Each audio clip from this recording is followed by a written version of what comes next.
بسم اللہ الرحمن الرحیم۔ السلام علیکم۔ اللہ تعالیٰ نے ارشاد فرمایا ہے جس کا ترجمہ ہے، اور اس کی نشانیوں میں سے ہے کہ اس نے تمہارے لیے تمہاری ہی جنس سے جوڑے بنائے تاکہ تم ان کی طرف آرام پاؤ اور تمہارے درمیان محبت اور رحمت رکھی۔ بے شک اس میں غور و فکر کرنے والوں کے لیے نشانیاں ہیں۔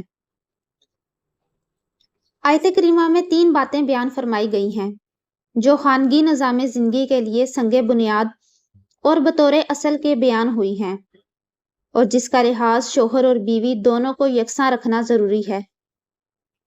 مردوں کو بتایا گیا ہے کہ تمہاری بیویاں تمہاری ہی ہم جنس مخلوق ہیں، تمہاری ہی طرح پیدا کی گئی ہیں، تمہاری جیسی خواہش، جذبات اور احساسات ان میں بھی موجود ہیں۔ دوم، وہ بے روح مخلوق اور بے حس جسم نہیں ہیں۔ ان کی پیدائش کا منشا یہ ہے کہ وہ تمہارے لیے سرمایہ راحت و تسکین ہیں، اور یہ بھی ہے کہ تمہارے لیے سکون قلب کا باعث ہیں، تمہارے درد کا درما اور تمہارے غم کا مداوا ہیں۔ تمہارے لیے پیدا کی گئی ہیں کہ تمہارا دل ان سے لگے، جی ان سے بہلے۔ تمہارے اور ان کے تعلقات کی بنیاد ہی باہمی محبت، اخلاص اور ہمدردی پر ہونا چاہیے۔ حقیقت یہ ہے کہ ہر انسان کو اپنی رفاقت کے لیے اپنے ایک ہم جنس کی تلاش ہوتی ہے، اور یہ خدا کی پیدا کی ہوئی فطرت ہے۔ چنانچہ زن و شوہر کے باہمی اخلاص و محبت کو خدا نے اپنی نشانیوں میں سے ایک نشانی قرار دیا ہے۔ قرآن پاک نے ایک لفظ سکون سے بیوی کی رفاقت کی جس حقیقت کو ظاہر کیا ہے، وہ میاں بیوی کے تعلقات کے تمام فلسفے کو اپنے اندر سمیٹے ہوئے ہے۔ اس کا خلوت خانہ دنیا کی کشاکشوں اور مشکلوں میں امن و سکون کا گہوارہ ہونا چاہیے، اور میاں بیوی کے باہمی تعلقات میں اتنی خوشگواری ہونی چاہیے کہ جس سے عورت کی پیدائش کا منشا پورا ہو، یعنی باہمی اخلاص و پیار، مہر و محبت اور سکون و چین۔ اگر کسی سے یہ اغراض پورے نہیں ہوتے تو اس میں دونوں یا دونوں میں سے کسی ایک کا قصور ہے۔ یہ باہمی میل جول کس طرح قائم رہ سکتا ہے؟ اس کی صورت صرف ایک ہے، اور وہ یہ ہے کہ بیوی شوہر کی فرما برداری کرے اور شوہر بیوی کی دلجوئی کرے۔ میاں بیوی باہم اپنے اپنے حقوق کے اعتبار سے گو کے برابر ہیں، لیکن جس طرح باپ اور بیٹے اپنے اپنے حقوق میں برابر کی حیثیت رکھتے ہیں، اور شریعت کا حکم ہے کہ باپ افسر ہو کر رہے اور بیٹا ماتحت ہو کر، باپ حکم دے اور بیٹا مانے، اسی طرح معاشرے کی انتظامی مشین میں مرد کو عورت پر برتری حاصل ہے۔ قرآن کریم میں بھی ارشاد ہے، یعنی مرد عورتوں پر عالم، ان کے سر دھرے، ان کے امور کا انتظام کرنے والے، ان کی کفالت کرنے والے اور ان پر احکام نافذ کرنے والے ہیں، اور دنیا کے انتظامی معاملات اور خانگی نظام میں عورت مرد کے ماتحت اور اس کی تابع ہے، اور یہ اس لیے کہ مرد کو اپنے قواعد جسمانی اور دل و دماغ کی برتری حاصل ہے، اور دوسرے یہ کہ عورت خرچ میں مرد کے دست نگر رہتی ہے، اور مرد عورت کے جائز مصارف کا بوجھ اٹھاتا ہے۔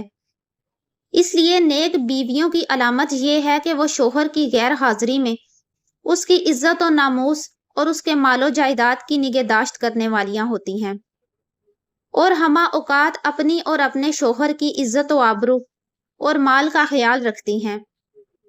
اللہ تعالیٰ نے ان میں اپنی عصمت کا خیال اور شوہر کی وفاداری کا جذبہ پیدا کر کے انہیں محفوظ کر دیا ہے۔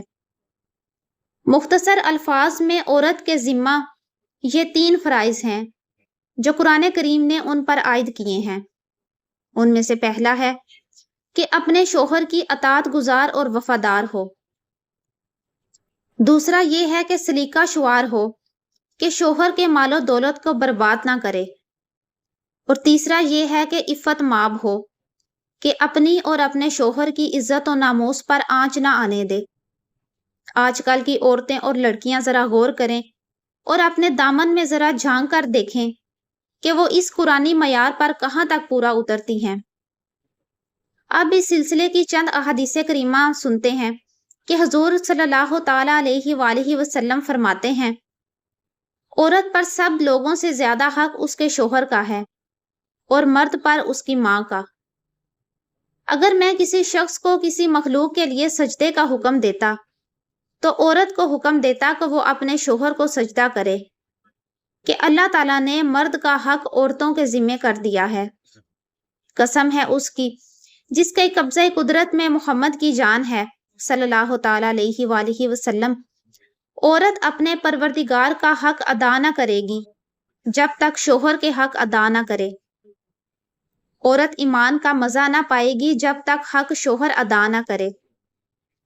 عورت پر شوہر کا حق یہ ہے کہ اس کے بچھونے کو نہ چھوڑے اور اس کی قسم کو سچا کرے اور بغیر اس کی اجازت کے باہر نہ جائے، اور ایسے شخص کو مکان میں نہ آنے دے جس کا آنا شوہر کو پسند نہ ہو۔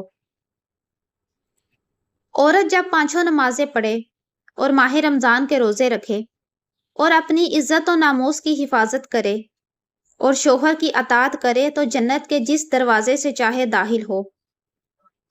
جو عورت خدا کی اطاعت کرے اور شوہر کا حق ادا کرے اور اسے نیک کام کی یاد دلائے اور اپنی عصمت اور اس کے مال میں خیانت نہ کرے، تو اس کے اور شہیدوں کے درمیان جنت میں 1 درجے کا فرق ہوگا۔